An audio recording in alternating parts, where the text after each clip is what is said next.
अस्सलाम वालेकुम students. Chemistry ninth unit number 5 physical state of matters, ये हमारा लेक्चर इस टॉपिक पे कंटिन्यू था। तो हम पहुँचे थे पेज नंबर 84 पर। जी, यहाँ पर हम आज पढ़ेंगे physical state of matter and role of intermolecular forces. जी, मैटर की जो फ़िज़िकल स्टेट है वो आप ऑलरेडी जानते हैं, गैस, लिक्विड एंड सॉलिड। तो बेटा जो गैस मालिक्यूल हैं, इनकी इंटरमॉलिक्यूलर फोर्सेस को जानने के लिए यही हमें मालूम होना चाहिए कि इनके एटम्स के दरमियान जो फासला है वो लिक्विड की निस्बत ज़्यादा है। ठीक है, तो you can say that the molecule are far apart from each other, ये एक दूसरे से बहुत फासले पर हैं। Therefore intermolecular forces are very weak in them. ठीक है, in other hand if we look on liquid molecule, so the liquid and the solid both intermolecular forces play a very important role on their properties. You can see that liquid molecules are very close to each other. So in this condition, molecules are much closer to each other as compared to the gas, as shown in figure. जी, जैसा दिखाया जा रहा है picture में, diagram में, वैसा है। As a result liquid molecule develop strong intermolecular forces which effect their physical property like diffusion, evaporation, vapour pressure and boiling point. तो इन सारी जो प्रॉपर्टीज़ हैं इनमें चेंज है as compare to gas state. So compound having strong intermolecular forces have lighter boiling point as will be seen in section 5.3.3। जी, तो आप देख सकते हैं फिज़िकली भी जो डायग्राम में नज़र आ रहा है कि gas, liquid and solid molecule are showing their differences because gas has a far apart distance between their molecule as compared to liquid, and liquid is closer than gas molecule. So solid are very close to each other. So intermolecular forces become dominant in solid state, that the molecule look motionless, they arrange in regular pattern, therefore they are denser than molecule of liquid.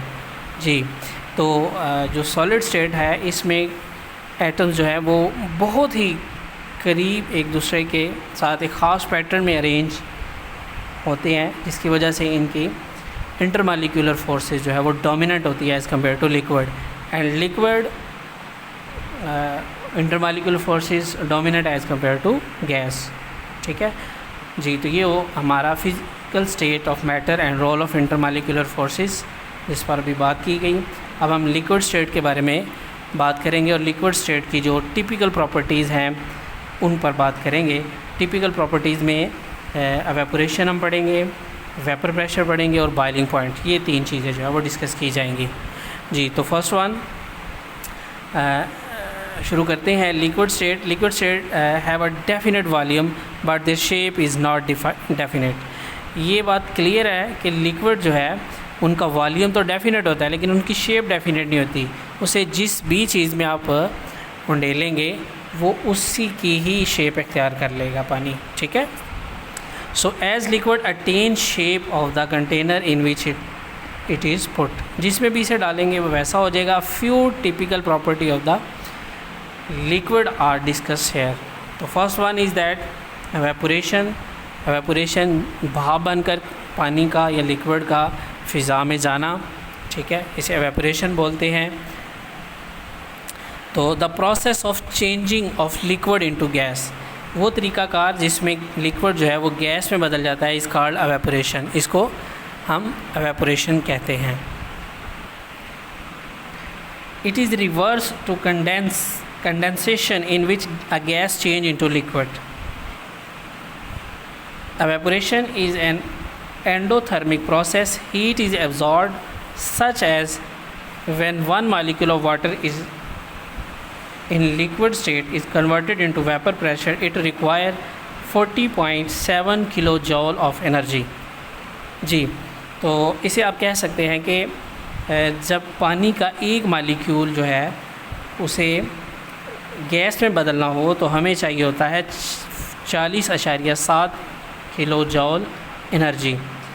इसकी जो equation है वो है H2O arrow H2 और delta H, ये जो heat of evaporation है वो इक्वल है 40.7 किलो जॉल फी मोल या पर मोल कहते हैं इसे, ठीक है। In liquid state molecule are in continuous state of motion. तो ये तो हम पहले जान चुके हैं कि इस लिक्विड के हैं, इनमें स्पेस होता है, गैस की निस्बत ये कम मोशन में इनमें हरकत होती है, लेकिन ये होते कंटिन्यूस मोशन में है। They possess kinetic energy but all the molecule do not have same kinetic energy. लेकिन सबके साथ ऐसी सिचुएशन नहीं होती। Majority of the molecule have average kinetic energy and the few have more than average kinetic energy. जी students, तो molecule having more than average kinetic energy, हमने ये जाना है कि मालिक्यूल जो हैं, वाटर मालिक्यूल जो हैं, उनमें कुछ जो हैं उनकी काइनेटिक एनर्जी एवरेज है और कुछ की मोर देन एवरेज है। अब वो मालिक्यूल जिनकी kinetic energy more than average है, they are overcome the attractive forces among the molecule and escape from the surface. तो वो वाटर मालिक्यूल की इंटरनल मालिक्यूलर फोर्सेस से बाहर आ जाते हैं और इन मालिक्यूल्स का जो उसकी सरफेस से बाहर आ जाते हैं उनको हम कहते हैं कि ये it is called the evaporation. इस सारे अमल को एवेपोरेशन कहते हैं, ठीक है जी। तो नेक्स्ट पैराग्राफ में बेटा ये बात डिस्कस की गई है कि जो एवेपोरेशन का रेट है वो डायरेक्टली प्रोपोर्शनल टू है टेम्परेचर के, और एवेपोरेशन एक मुसलसल अमल है, ठीक है। जितना टेम्परेचर ज़्यादा होगा उतना एवेपोरेशन ज़्यादा होगा, जितना टेम्परेचर कम होगा उतनी एवेपोरेशन कम होगी, ठीक है। जैसे हम आम तौर पर देखें तो गर्मियों में समर सीज़न अगर हम कपड़े जो है वो सुखाने के लिए छत पर डालते हैं तो टेम्परेचर पर इफ़ेक्ट करता है कि टेम्परेचर कितना ज़्यादा है या कम है, उसके अकॉर्डिंग जो है ना वो पानी की एवेपोरेशन का अंदाज़ा आपको उस आम हमारे घरेलू ज़िंदगी में नज़र आने वाली एग्जांपल से आपको इसका हो सकता है, ठीक है। तो नेक्स्ट पैराग्राफ जो है उसमें ये बताया गया है कि एवेपोरेशन इज़ कूलिंग प्रोसेस। ये ठंडा करने के लिए एक चीज़ों को ठंडा करने के लिए या माहौल को ठंडा रखने के लिए एक कूलिंग प्रोसेस है। With the high kinetic energy molecule vaporise the temperature of the remaining molecule fall down. तो इससे ये होता है कि ऊपर वाले सरफेस पर जिनकी kinetic energy more than average होती है वो तो इंटरनल मालिक्यूलर फोर्सेस से बाहर निकल आते हैं और वो बखरात की शक्ल में फ़िज़ा में चले जाते हैं। इसके रिटर्न में क्या होता है कि जो रिमेनिंग मालिक्यूल है उनका टेम्परेचर जो है वो फॉल डाउन रहता है, वो मतलब कम रहता है, ठीक है। जैसे कि इसकी एग्जांपल है हमारे गिरदोपेश में जो नहरें हैं, नहरों में सनस्ट्रोक फुल होता है और पानी एवेपोरेट हो रहा होता है, लेकिन जो नहर का पानी है अगर आप उसे अगर आपका मुशाहिदा हुआ है, आपने उसे उसमें हाथ डाल के देखें या फिर आप उसे वैसे पानी को छू के देखें तो वो ज़्यादा ठंडा होता है एज़ कम्पेयर टू एनवायरनमेंट। तो माहौल में गर्मी होती है लेकिन नहर का पानी आपको या बहता हुआ पानी जो है वो ठंडा महसूस होता है। To compensate this deficiency of energy the molecule of liquid absorb energy from the